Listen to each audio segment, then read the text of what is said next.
Hi, welcome to the fifth day, fourth week learning on social entrepreneurship and sustainability. Today, let us understand the ethical dilemmas in social entrepreneurship and sustainability. When a small solar microgrid lights up a village for the first time, we see smiles, hear laughter, and feel possibility. But behind that glow is a question we don't ask enough: at what moral cost and with what moral care was this change delivered? Today, we are going to talk about entrepreneurship, sustainability, and ethics, how they come together in real world decisions, where every option involves a trade off, and why ethics by design is the difference between good intentions and good outcomes. So, what is an ethical dilemma? An ethical dilemma is not a choice between right and wrong. It's a choice between rights and rights, between values and values, where every plausible option carries some moral cost. Social entrepreneurs live here often.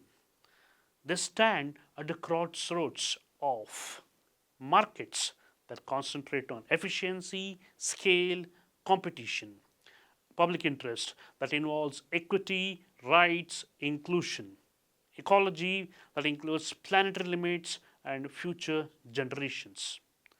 Some familiar patterns of ethical dilemma would be affordability versus viability, price too low and the venture dies, price too high and the poorest are excluded, speed of scale versus safeguards. Rapid expansion can dilute informed consent, compromise safety, or shortcut data privacy. Impact versus investor expectations. Pressure for higher internal rate of return and hypergrowth can push organizations away from their original mission, what we call mission drift. Then, green trade offs. A product may reduce emissions but increase e waste, water use, or land use conflict. Then, efficiency versus livelihoods. Automation and digital platforms may cut costs but also displace local jobs unless reskilling and transitions are built in. Privacy versus measurement. Rigorous impact evaluation often needs granular personal data. But how do you protect dignity, consent, and the right to say no? These are not just compliance questions. Is it legal? They are value questions. Is it just? Is it respectful of the vulnerable? Is it fair to future generations? To handle dilemmas well, we need ethical lenses, different ways of looking at the same decision. Think of six ethical lenses. Consequentialism. Ask which option maximizes net welfare?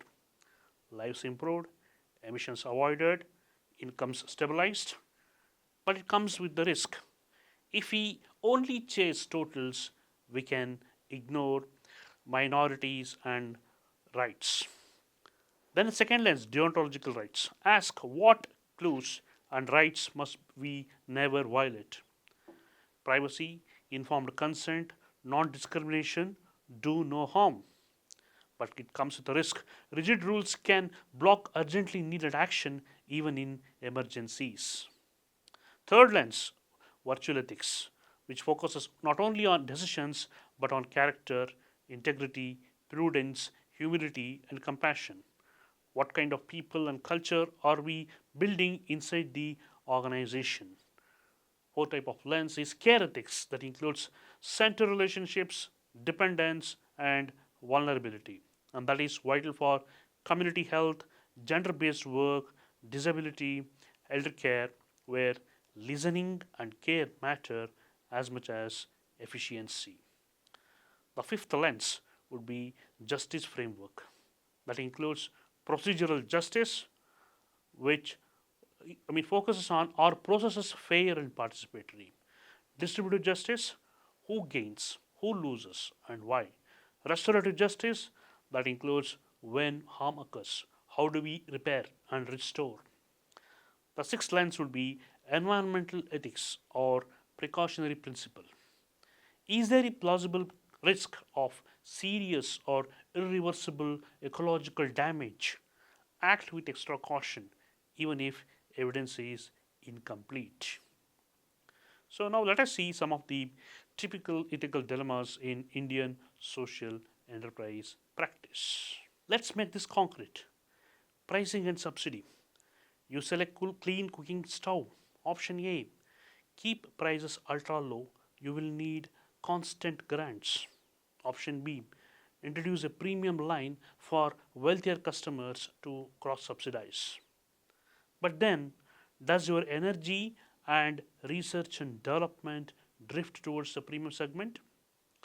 Do the poorest end up last in line again? Last mile incentives. You pay community health workers on commission to enroll families or sell health products. Uptake jumps. But does this create pressure tactics? Are people saying yes because they want the service or because someone they trust is under pressure to hit a target? Next would be the datafication. Your digital data platform tracks learning outcomes or health visits. You need data to prove impact and unlock funding. And the question is, how do you ensure informed consent for low literacy users? Minimal data collection, easy opt out that does not punish them. Then, supply chain ethics. You work with artisans or small farmers. Paying living wages and enforcing safe conditions may increase costs. If you pass that to customers, will demand drop? If you don't, are you reproducing the same exploitation you aim to fix? Then the climate versus livelihoods. A polluting practice must go, say certain kilns of fuels. But a hard ban without financial and training support can push vulnerable producers into deeper poverty. Can you co design a just transition with credit, reskilling, and bridge income? Funding sources. An investor offers capital, but their other holdings or practices clash with your mission. Is it ever ethical to accept this? If yes, under what disclosures, governance safeguards, and red lines? This is where ethics actually lives in the operational details, not just in the mission statement. India does not enter this conversation empty handed. We have deep ethical traditions that resonate strongly with the SDGs. Gandhian trusteeship, that is, wealth and power as a trust held for the benefit of society. Sarvodaya, striving for the welfare of all, especially the last person. Dharma, duty or the restraint and responsibility are not just rights or entitlement. These are not only for speeches on national days, they can shape hiring and promotion norms, how we treat frontline workers, how we respond when things go wrong. Why ethics is foundational and not a constraint? Sometimes ethics is framed as a brake on innovation. In reality, for social entrepreneurship and sustainability, it is the engine of enduring impact, legitimacy. Ethical practice earns community consent and public trust, the real license to operate and to scale. Next would be resilience. Ventures that anticipate and mitigate harm are less likely to face backlash, legal shocks, or reputational collapse. Then comes effectiveness. When users feel respected, safe, and heard, adoptions and long term outcomes improve. Aligned with the SDGs. Ethics ensure that how we pursue the SDGs does not undermine what we are trying to achieve. No green projects that worsen inequality. No inclusive platforms that exploit data or labor. In social innovation, ethics is not a constraint on creativity. It is the architecture that enables solutions to be just, scalable, and sustainable. A field officer in Bundelkhand has a choice tonight: raise prices on clean drinking water to keep the pumps running, or keep prices low and risk shutting down the system next month. Neither option feels fully right. So, welcome to social entrepreneurship, where dilemmas are not bugs, they are features.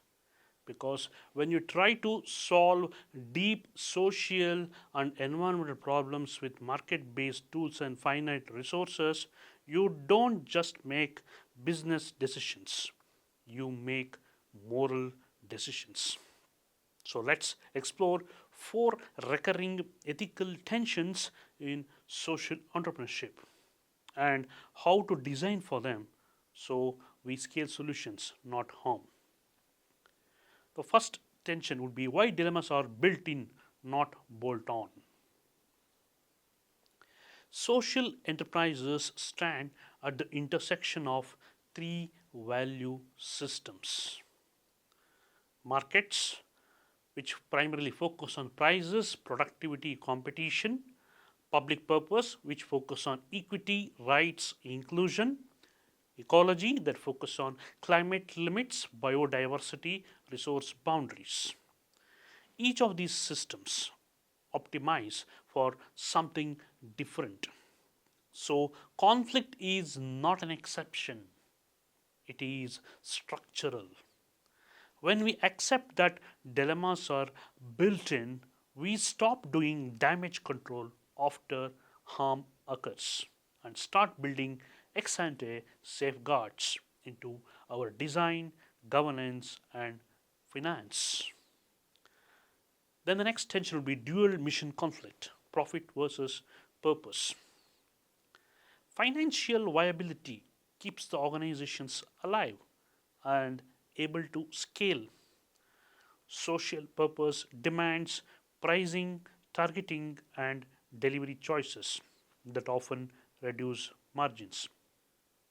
When pressure hits, missed milestones, a cash crunch, a tough fundraise, mission drift becomes more likely.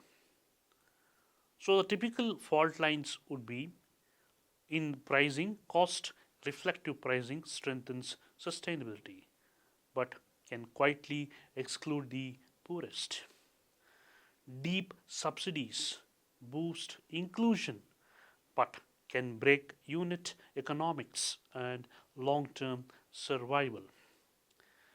Coming to the next tension, that is customer selection, serving slightly better off segments to cross subsidize ultra poor users can over time skew product design and energy towards premium users. Growth targets, aggressive expansion can dilute quality, weaken consent processes, or compromise safety protocols. Decisions tools installed before the storm. Then the mission lock encode the purpose into the company's charter or articles. Create a mission committee or a golden chair or mission guardian with veto power over high risk pivots that threaten the core purpose. Impact guardrails that includes define the non-negotiables where there is going to be no data resale, no sales to minors, no displacement without consent, and rehabilitation. Define thresholds. For example, at least some X percent of our users will be low income or from the target groups. Tiered pricing and cross subsidy that includes use transparent eligibility rules, publish an annual inclusion report so drift towards premium segments is visible. Then what we have is the barbell portfolio. Balance the higher margin products that keep the lights on with low margin, high impact offerings protected by ring fenced budgets. Stakeholder conflicts normally seen in the form of investor versus beneficiaries and others. The whose dilemmas or whose interests are important. Investor priorities, returns, speed, defensibility can clash with beneficiaries that it focuses on affordability, access, dignity, privacy, and workers' priorities, that is, wages, safety, and realistic targets. Governments may want compliance and scale, communities may want pace, consent, and benefit sharing. So the tension map is very clear investors versus beneficiaries, willingness to pay versus ability to pay, data monetization versus privacy consent, management versus field staff in the form of sales quotas and algorithmic target versus responsible outreach and contextual judgment, enterprise versus communities or ecology that focus on land use, water extraction, waste, and local livelihoods, negotiation and governance levers, term sheet ethics, which includes use capped internal rate of return or return caps, structure performance based tranches try to verified outcomes and not just user numbers. Include the patient capital clauses for base of pyramid markets. Board composition.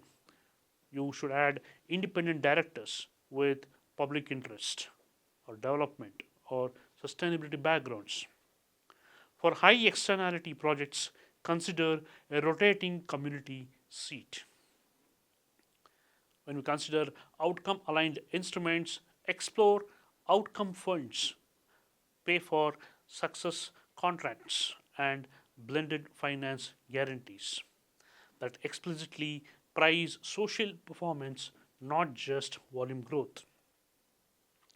When worker voice is considered, create safe channels in the form of ombudsperson, whistleblower hotlines, protection from retaliation. Audit sales practices and safety conditions annually and report them to the board. Coming over to transparency and accountability in social impact reporting. Impact stories often open doors, but overstated claims, weak methods, or careless data practices can erode trust and hurt the very people you seek to serve, especially in low literacy, multilingual contexts like much of India. Common failure modes would be outputs masquerading as outcomes, counting workshops instead of learning gains, toilets constructed instead of toilets used, app downloads instead of active, meaningful use, self report bias that includes surveys run by service providers with no independent verification, selective disclosure that includes highlighting only wins but burying dropouts, complaints, or groups that benefited least. Next would be data overreach, collecting sensitive data without necessity, clear purpose, or adequate security. Ethical sourcing and labor practices in sustainable supply chains. Supply chains are the ethical frontier of sustainability. In India's labor intensive sectors that include textiles, agriculture, plantations, food processing, leather, construction, electronics, and waste recycling, the greatest human and environmental risks are often upstream. Environmental hotspots that are tannery effluents, dyeing, wastewater, stubble burning, corridors, they're all entangled with human hotspots that include low wages, long hours, unsafe cities, informal home based work, migrant labor. Compliance with the law is necessary, but ethical sourcing goes beyond compliance to dignity. You can aim for living wages, not just minimum wages. Build the worker voice through hotlines, worker committees, and safe channels to raise concerns without retaliation. Design health and safety into the workplace. That includes engineering controls first, protective equipments as a last resort. Track near misses and fix root causes. Advance gender equity that includes equal pay, safe transport, strong post processes, childcare, or flexible shifts where possible.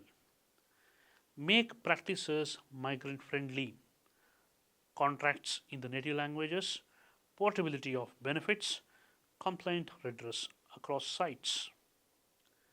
Enforce no child and no forced labor with active wage verification and recruitment audits, especially in informal and home based work.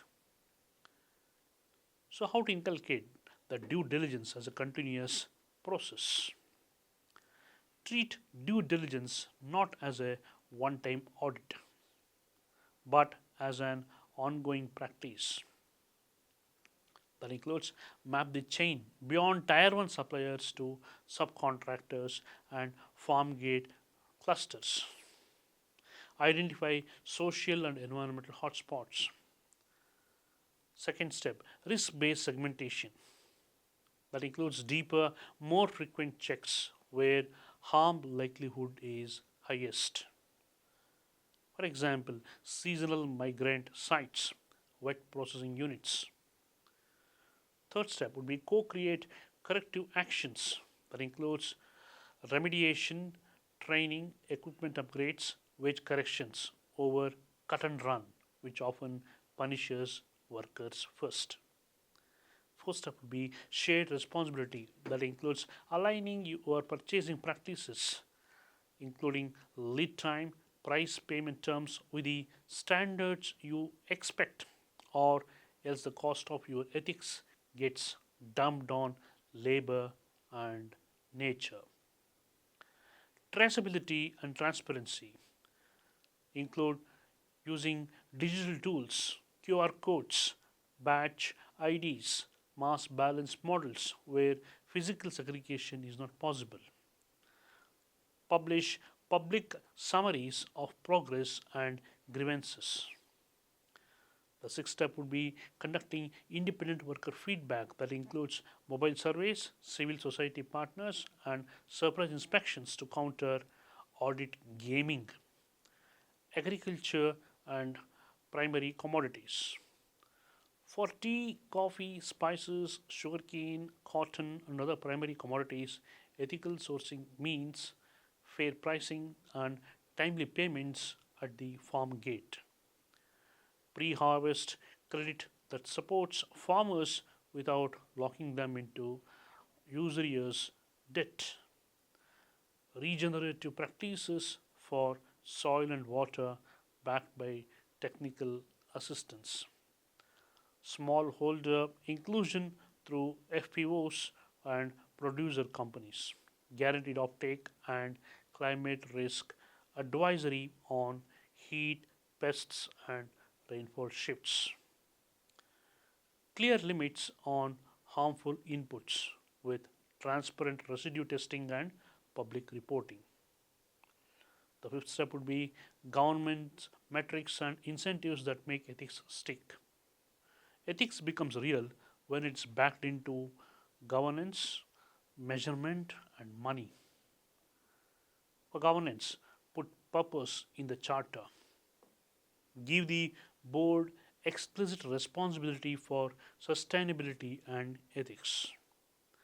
Empower a mission or ethics committee to veto high risk pivots or dubious marketing claims.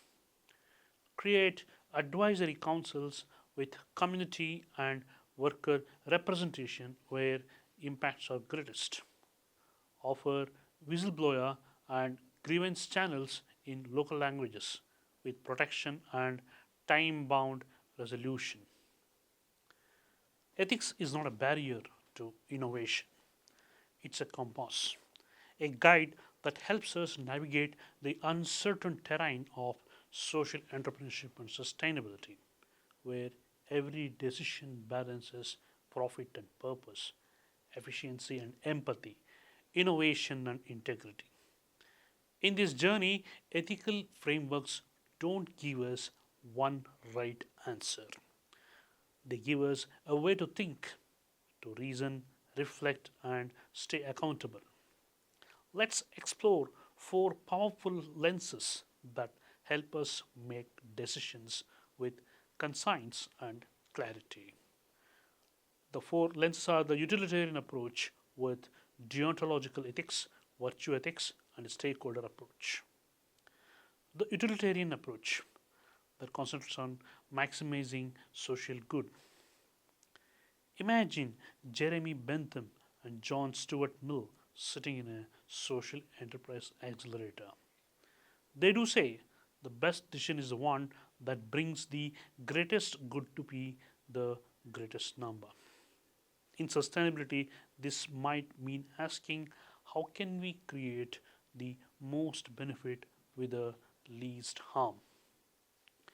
Picture a solar startup pricing panels affordably so that more families can access clean energy. That is a utilitarian logic in action, a ripple of good that touches many lives. Governments do it too through cost benefit analysis, measuring whether the total benefits outweigh the total costs. To apply this, we can use tools like outcome forecasting, social return on investment, and even the Pareto principle. Always asking, does this decision make more lives better without making others worse off? But here is the catch: utilitarianism can sometimes justify hurting a few for the benefit of many.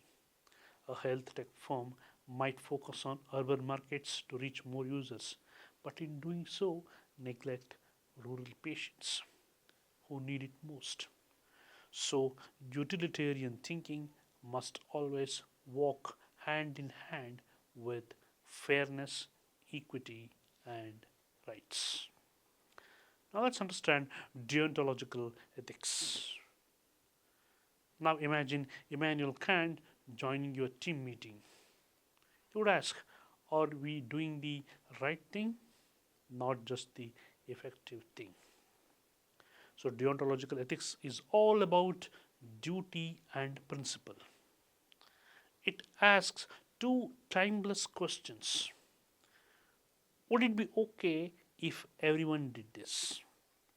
And are we treating people as ends in themselves, not just as means to an end? Think of a microfinance enterprise. Even if hiding small fees might raise revenue, honesty demands full disclosure. Or a recycling startup, it must obtain informed consent from waste pickers before integrating them into formal chains. Here, ethical tools include the universalization test, rights audits, and duty hierarchies that prioritize truth telling, fairness, and consent above short term gains. Of course, rigid rule following can slow down innovation. But when combined with utilitarian and virtue perspectives, duty based ethics ensure that in the rush to do good, we don't forget to be good. Virtue ethics, where character of the decision maker is the focus. Now, let's shift the focus from actions and rules to the person making the decision. Aristotle would remind us ethics is not about ticking boxes. It's about becoming the kind of a person who naturally does the right thing. Virtue ethics is about character that includes honesty, empathy, courage, fairness, humility. In social enterprises, these virtues are the heartbeat of ethical culture. A CEO who lives sustainably signals values louder than any policy. A team that listens with empathy designs products that truly serve people. And when leaders act with integrity, they create workplaces where employees feel safe to speak up. To nurture virtue, we can use value mapping, ethical journals, and mentorship programs, not as checklists, but as daily reflections of who we are becoming. In India, this aligns beautifully with traditions of dharma, ahimsa, and aparigraha, reminding us that moral strength and social responsibility are deeply connected. Now, let's talk about the stakeholder approach. Our Edward Freeman's stakeholder theory reminds us business does not exist in isolation. Every decision touches people, communities, and ecosystems.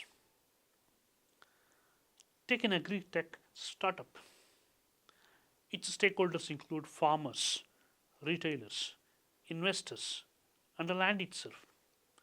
Ethical leadership means bringing all these voices to the table. That's a stakeholder engagement, not as formality, but as fairness in action. Tools like stakeholder mapping, salience matrices, and dialogue mechanisms help ensure that everyone affected is heard and harms are mitigated. Yes, it takes time and money, but ignoring stakeholders costs more in conflict, mistrust, and failure. Participation is not just ethical, it is strategic. Now let's understand the 7 step ethical decision toolkit. It's a kind of a practical checklist for everyday dilemmas. First, define the dilemma, identify the stakeholders, apply multiple lenses, evaluate the evidence, decide and document, communicate transparently, and finally review and learn. And to make this real, institutions can set up ethics boards, audits, and feedback loops so that ethical reflection becomes part of organizational DNA. So, what exactly Indian ethical traditions would actually look like? Indian philosophy has long blended ethics with social purpose. Gandhi's trusteeship reminds us that wealth is a trust for society. Sarvodaya seeks welfare for all, echoing utilitarian ideals. Dharma anchors duty. Ahimsa urges non harm. and Lokasangraha, collective uplift, harmonizes the individual with the universal good. These traditions show that sustainability and spirituality are not separate paths, they converge in ethical action. So, now let's see how ethics is a strategic intelligence.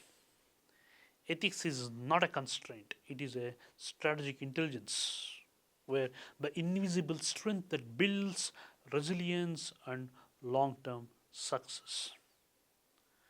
By combining utilitarian efficiency, deontological duty, virtuous leadership, and stakeholder empathy, we create not just better enterprises but a better world. Ethics transforms sustainability from compliance to conscience, from what we can do to what we ought to do. Ethics in sustainability and social entrepreneurship is not just theory, it's lived. It's the constant dance between mission, market, and morality. In the real world, ethical dilemmas are not abstract puzzles, they are tensions we navigate every day in boardrooms, classrooms, communities, and code bases. So, today let's explore four real world cases from India and beyond. Each one shows how our ethical frameworks, that is, utilitarian, deontological, virtue, and stakeholder, help us reason, reflect, and act with integrity. Let's call this theme Ethics in Action, where ideal should meet reality. Now let's move to 2024. Unilever, one of the world's largest consumer goods companies, announced a new direction, a realistic sustainability strategy. After years of learning on ESG, that is, environmental, social, and governance goals, investors began asking tough questions. Was the company's purpose led approach hurting profitability? Had sustainability become too idealistic, too slow for the market? So Unilever decided to rebalance, integrating sustainability into core business, but with measurable outcomes and profit discipline.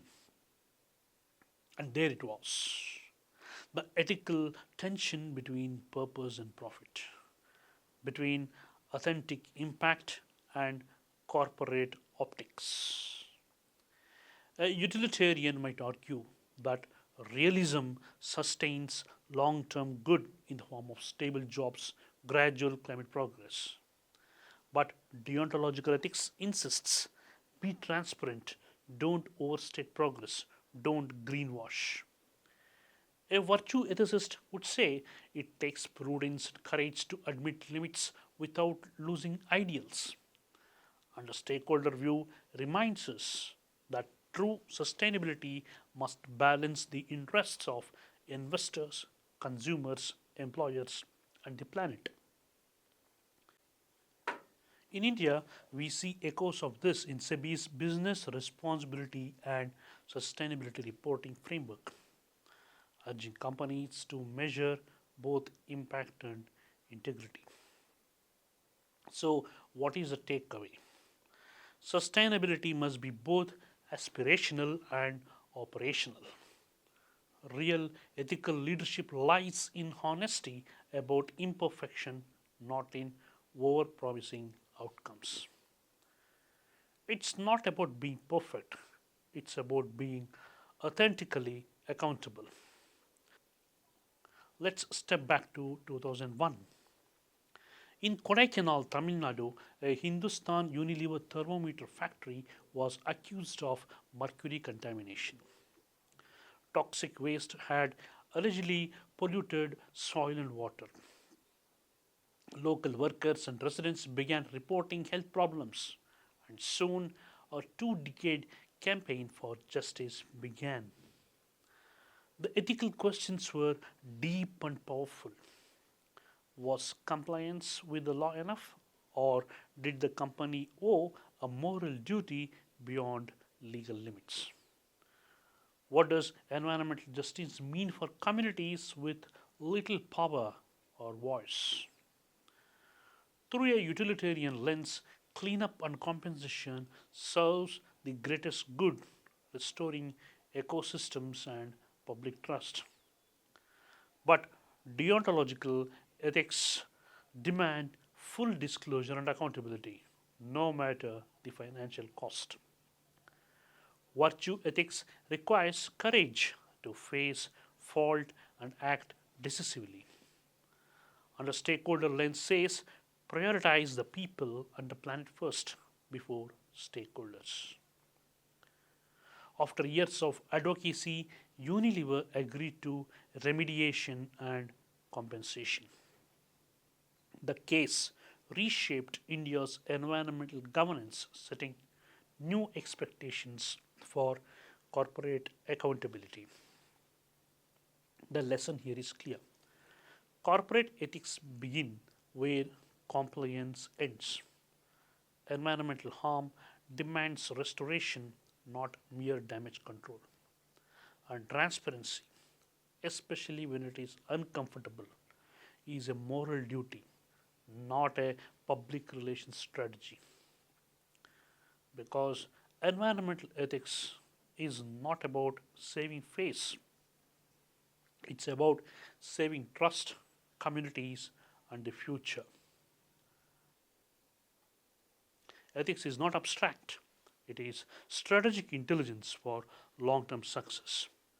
When enterprises align moral purpose with managerial excellence, they solve real problems, inspire trust, and attract lasting investments.